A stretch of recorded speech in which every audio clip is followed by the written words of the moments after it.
The psychology of people who love Stranger Things. People who love Stranger Things aren't just watching a show, they are returning to a feeling they recognize. At first, it looks like nostalgia. Old houses, bikes, arcades, synth music. But nostalgia isn't about the past. It's about safety. It's about a time when emotions felt intense but simple, when friendships were everything, and the world hadn't yet demanded that you explain who you are.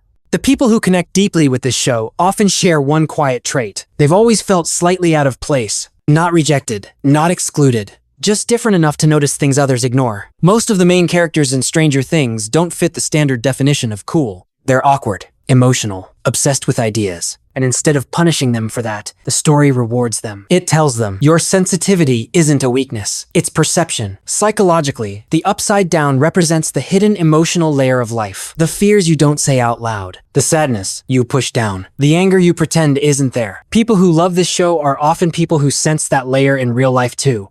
They notice emotional undercurrents. They read rooms. They feel tension before it's spoken. That's why the horror in Stranger Things doesn't feel cheap to them. It feels symbolic. The monsters aren't just monsters. They're anxiety, loss, change, growing up too fast. Another strong pattern is how the show treats friendship. There's no obsession with popularity, no endless social climbing. Just a small group of people who choose each other again and again. People who love Stranger Things usually don't want a big circle. They want a few deep connections. People they can sit with in silence. People who understand them without explanation. Music plays a massive role here. People drawn to this show are often highly emotionally responsive to sound. A single song can transport them instantly. Music becomes a memory container. That's why certain scenes hit so hard they bypass logic and go straight to emotion. There's also a very specific relationship with fear. This isn't fear for shock value. It's fear with meaning. Fear you can turn off when the episode ends. Psychologists call this controlled exposure. It allows people to process anxiety in a safe environment.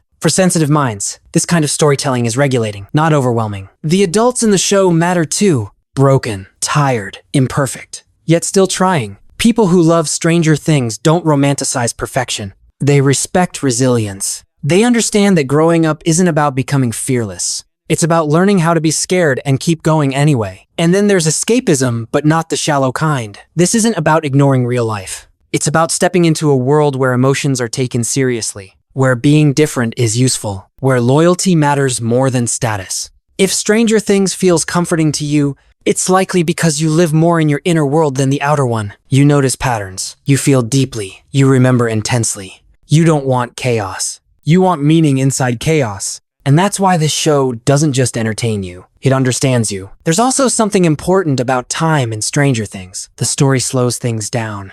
Long bike rides, lingering looks, quiet conversations in basements and cars. People who love this show often feel overwhelmed by how fast real life moves. Deadlines, notifications, constant urgency. This series gives them permission to slow their thoughts down. Another psychological layer is how the show treats growing up. It doesn't frame adulthood as a reward. It frames it as something complicated, bittersweet, and sometimes painful. People who resonate with Stranger Things often feel caught between who they were and who they're expected to be. They don't want to abandon their inner world just to function. The show also blurs the line between strength and vulnerability. Characters cry, they panic, they freeze, and they're still brave. For viewers who grew up believing emotions were something to hide, this feels deeply validating. There's a reason so many fans of Stranger Things are introspective. They spend a lot of time reflecting, remembering, replaying moments in their minds. They don't just experience life, they process it. Even the setting matters. Small towns, limited spaces, familiar streets.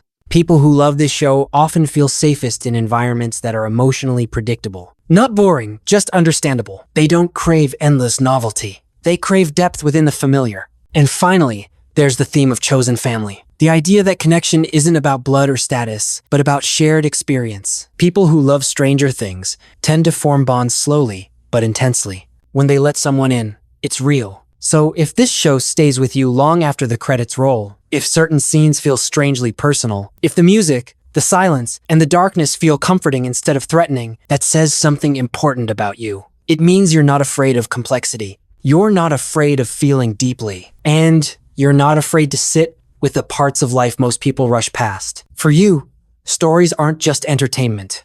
They're mirrors. And Stranger Things just happens to reflect you a little too well. There's another psychological reason this show pulls certain people in, and it has nothing to do with the past. It's about pattern recognition. People who love Stranger Things tend to constantly look for meaning beneath the obvious. They don't take things at face value. They sense that what's happening on the surface is never the full story. That's why the show works for them. Every scene feels like a clue. Every conversation feels loaded.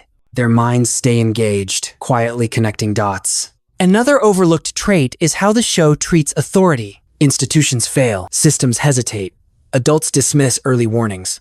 And the truth only moves forward when individuals trust their instincts. People who connect deeply with this story often have a complicated relationship with authority in real life. They don't rebel loudly. They question internally. They trust observation over instruction. There's also a strong theme of emotional responsibility. Characters don't just feel things, they act on them. They take risks, because ignoring the truth would cost more. Viewers who resonate with this often feel a similar internal pressure. They carry responsibility early. They notice problems before others do. And even when they're unsure, they feel compelled to respond. Another subtle layer is the show's relationship with boundaries. The Upside Down is terrifying not because it's evil, but because it crosses into places it shouldn't be. Homes, schools, safe spaces. People who love Stranger Things are often highly sensitive to boundary violations in real life. Emotional, social, or psychological. They feel deeply when lines are crossed, even small ones. This sensitivity often makes them cautious, selective,